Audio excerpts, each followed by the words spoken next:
नमस्कार। मैं राकेश वर्मा आप सभी का स्वागत करता हूं आपके अपने परिवार एसएन गुरुकुल पर।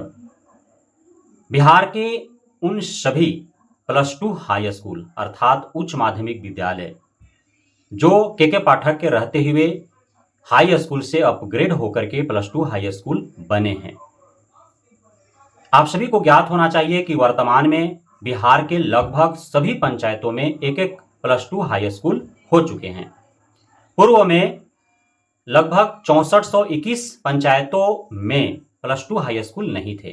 उन सभी 6421 पंचायतों में भी प्लस टू हाई स्कूल अब हो चुके हैं। लेकिन जैसे पूर्व से संचालित प्लस टू हाई स्कूल में विद्यालय सहायक कार्यरत हैं, वैसे इन विद्यालयों में विद्यालय सहायक की नियुक्ति भर्ती नहीं हो पाई थी। लेकिन अब शिक्षा विभाग के द्वारा जल्द ही विज्ञापन जारी करके और इन सभी 6421 विद्यालयों में जो नए उत्क्रमित विद्यालय हैं, 9 सृजित जो उच्च माध्यमिक विद्यालय हैं, जो हाई स्कूल से अपग्रेड होकर के प्लस टू हाई स्कूल बने हैं, इसमें विद्यालय सहायक के पद पर भर्ती होंगे। अर्थात पूरे बिहार भर में 6421 विद्यालय सहायक के रिक्तियों के विरुद्ध भर्ती निकाली जाएगी, विज्ञापन जारी किया जाएगा। यह भर्ती बिहार जिला पार्षद, नगर निकाय, माध्यमिक उच्च माध्यमिक विद्यालय सेवा नियमावली के तहत किया जाएगा। इस नियमावली के तहत एक समिति का गठित किया गया है और उस समिति के द्वारा ही विभाग के 21 जुलाई 2020 को निकले पत्रांक संख्या 1128 के तहत सामान्य प्रशासन विभाग के दिशा निर्देशों के आधार पर किया जाएगा।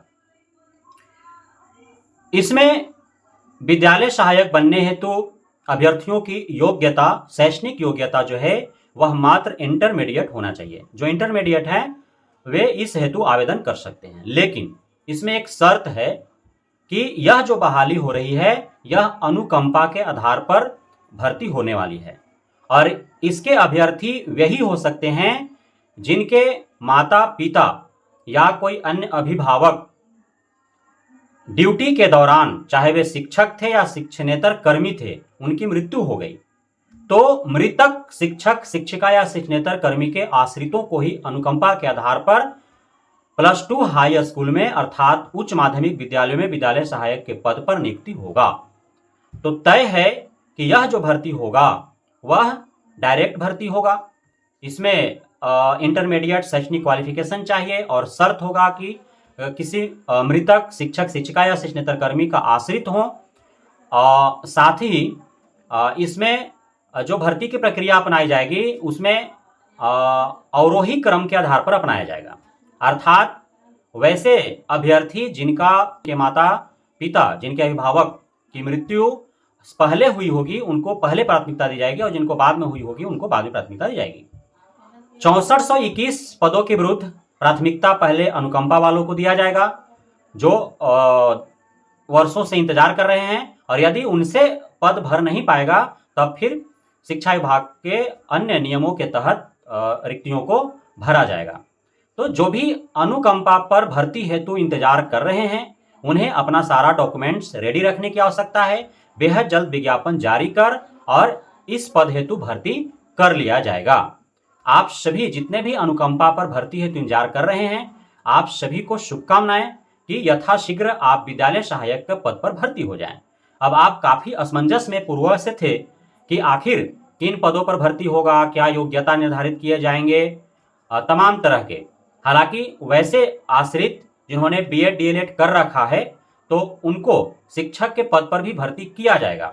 साथ ही अन्य जो हैं उनको उनके योग्यता के आधार पर भर्ती किए जाएंगे। लेकिन वर्तमान में प्लस टू हाई स्कूल में जो अभी विद्यालय सहायक के पद हेतु विज्ञापन जारी करने की बात बेहद जल्द की जा रही है। तो आप चाहे बीएड डीएलएड कर रखे हों, चाहे जितना भी आपका शैक्षणिक प्रशैक्षणिक योग्यता हो, आप इस हेतु अवश्य ही आवेदन करेंगे, इसका लाभ आप उठाएंगे। इसलिए कि सरकारी प्रक्रिया काफ़ी दिनों तक लंबित पड़े रहते हैं। नई नियमावली लाने की बात कही गई थी तो जो है ट्रांसफ़र पोस्टिंग हेतु तो नियमावली ला दिया गया। छुट्टी के लिए भी जो है वो जो छुट्टियां रद्द की गई थी उसे बहाल किया गया है कुछ छुट्टियों को। लेकिन तीसरा जो महत्वपूर्ण बिंदु था अनुकंपा पर भर्ती हेतु तो उस हेतु अब तक नई नियमावली के रूप में देखा नहीं गया है। तो यह जो भर्ती होगा विद्यालय सहायक के पद पर वो पुरानी नियमावली के आधार पर ही होगा। तो जितने भी आप आश्रित हैं वो सभी इस हेतु अवश्य ही आवेदन करेंगे। कोई इस इंतजार में नहीं रहेंगे कि आपका एक क्वालिफिकेशन है तो आप इसी पद पर जाएंगे, आप विद्यालय सहायक नहीं बनेंगे। विद्यालय सहायक के पद पर आपको ले लेना है भर्ती। बहुत बहुत धन्यवाद आप सभी साथियों का हमारे साथ जुड़े रहने के लिए, बने रहने के लिए, मित्र प्यार देने के लिए, भरोसा बनाए रखने के लिए।